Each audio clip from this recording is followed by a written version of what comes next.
Air signs, Gemini, Libra, Aquarius. Ito po yung reading ninyo for the next 3 days. Kung kailan man dumaan sa inyo to, yan, doon pa lang po mag-count yung next 3 days. Tingnan na natin ano yung mga messages or energies. Sun, Moon, Rising, Venus, signs or cross watchers man. Para sa inyo po itong reading na to. Para sa iyong overall energy, meron ka ditong 4 of Wands.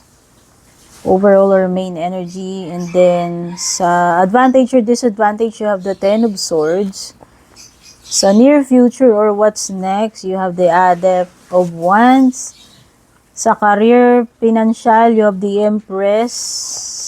Sa love life or romantic connection, you have the 9 of Cups. Pagdating sa home, family, you have the Sun, ang ganda. And then for the possible outcome, you have the 3 of Wands. At the bottom of the deck is the World card. Okay? By the way, thank you nga pala sa pagtambay dito sa akin para manood ng reading ko. Kung bago po kayo, don't forget to subscribe, like, follow ko matagal na. Maraming salamat po sa patuloy na support.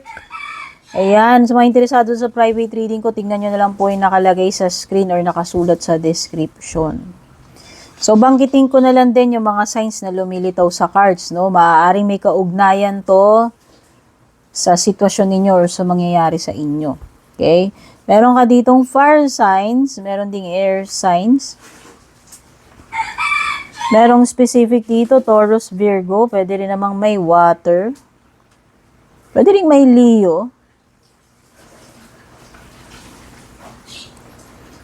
Wow, so nakikita ko dito is something na matatapos mo itong next 3 days, no? So, ayan. Oh, job well done. Good job, air signs. So, nakikita ko this is a completion, accomplishment. Ano man itong ma-achieve mo na to, matatapos mo sa next 3 days.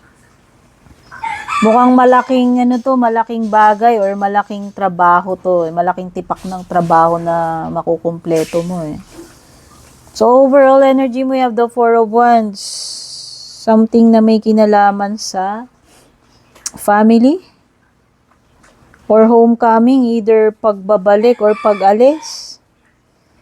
Or occasion kung meron man. Maybe this is a special occasion or event na related sa sa family or sa bahay. No, pwedeng reunions, mga kasal-kasal, etc., etc. Or pagbabalik bayan or pagmamigrate, no, depende na. Pero this is also a card ng stability. So magandang sign ito, no, maaring dito sa itong current sitwasyon mo, mukhang stable naman.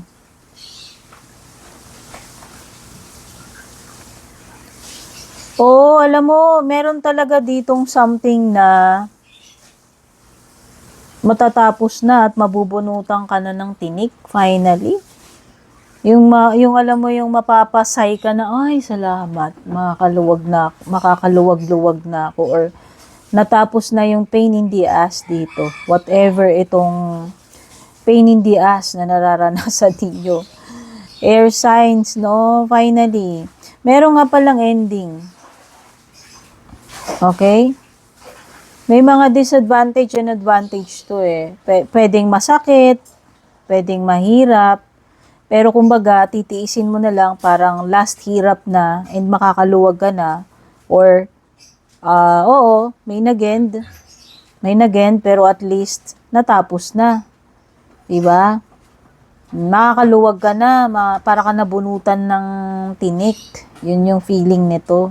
So, itong ending na to, maging masakit man yan, difficult for you, at least, magbibigay na ng comfort once na nag-end na ito. No? Makakaginhawa na, kumbaga.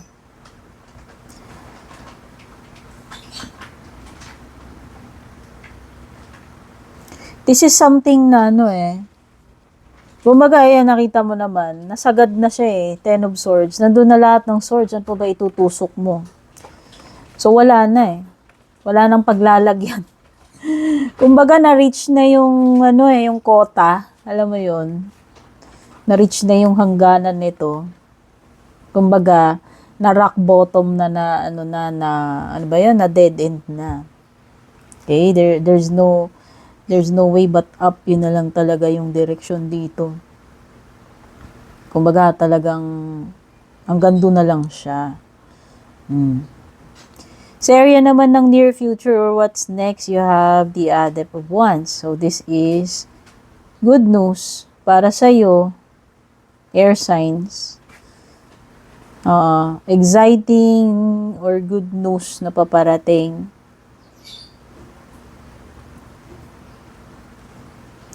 Pwedeng ito ay something na alam mo yun, parang something na makakapag ng interest mo parang something na makakapagpa-excite sa'yo or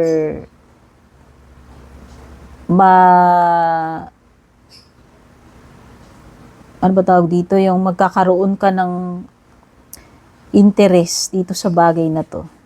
Ano man itong paparating na information or mensahe na to sa'yo.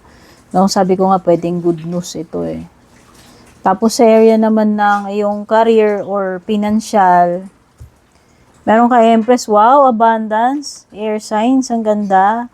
So mukhang masagana itong next 3 days para sa'yo. Ayan Bongga, yun yung energy na nasisense ko rito Kumbaga parang fiesta, bongga. Mayroong something na nag-uumapaw. Ang ganda ng mga cards mo, dear. Diyos ko, wala akong masabi.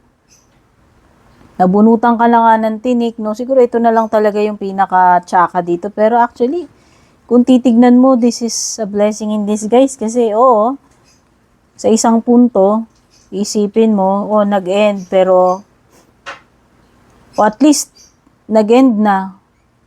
Wala nang, alam mo yun, hindi ka na magdurusa. Parang yun yung ano ko dito para ka nga mabubunutan ng tinik So, ang ganda. Kasi meron ka nang sun card, meron ka pang 3 of Wands, expansion to mga to, ito stability, abundance, no?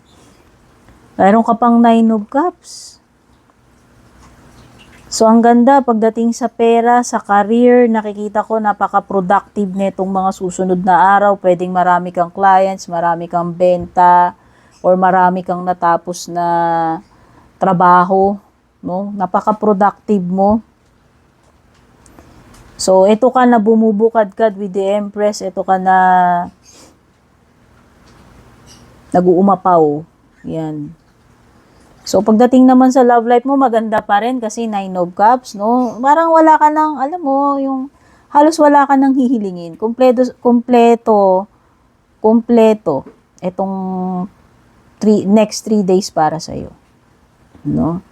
Nag-uumapaw yan na 9 of Cups. Nag-uumapaw din sa cups yan Dun sa traditional na depiction nito, ito yung guy na nakapanuksok yung dalawang kamay niya dito sa kanyang ewan ko anong tawag dun sa ganong position.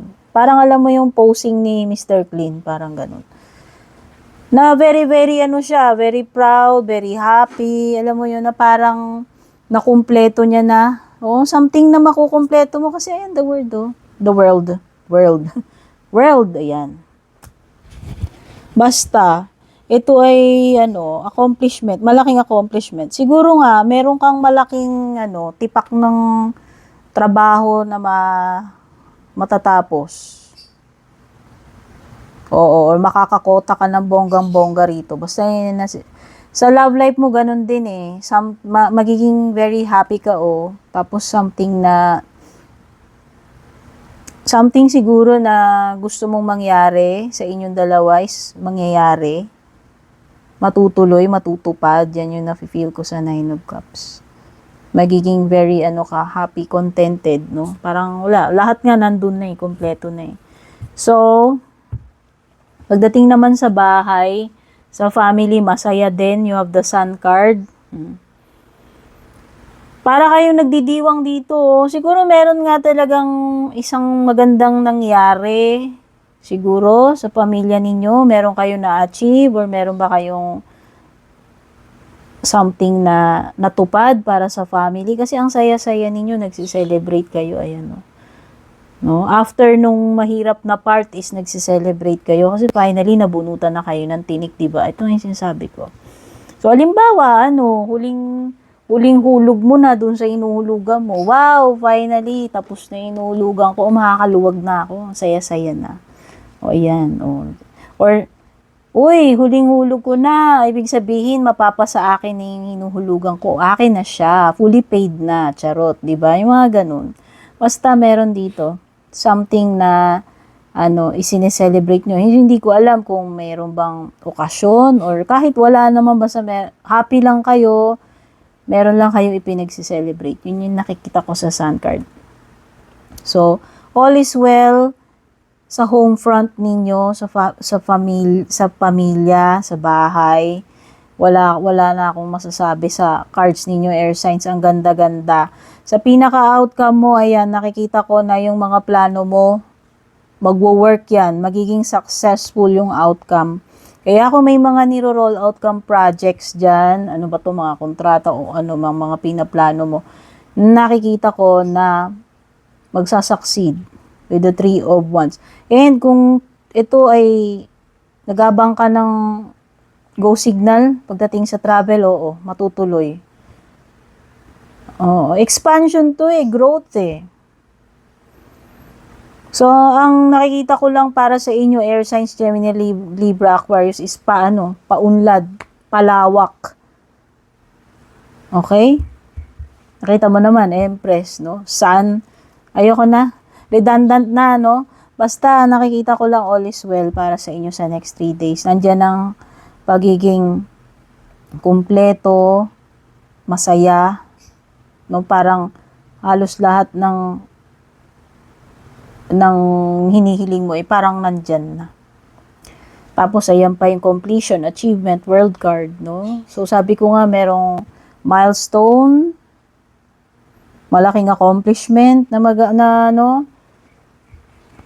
mangyayari sa susunod na 3 araw, or pwedeng this is a chapter na magtatapos, no? Kumbaga parang graduation, positive. Dati to positive, wala akong nakikita negative. So, yan yung mga energies na na-pick up ko dito sa next 3 days reading ninyo. Sana nagustuhan ninyo. Don't forget to leave a reaction below or comment or pa-share na rin itong ating reading. Take care, babush. And kung balak nyo pong mag-book or mag-inquire ng personal readings ko, basahin nyo lamang po itong nakasulat sa screen or yung nakalagay sa description.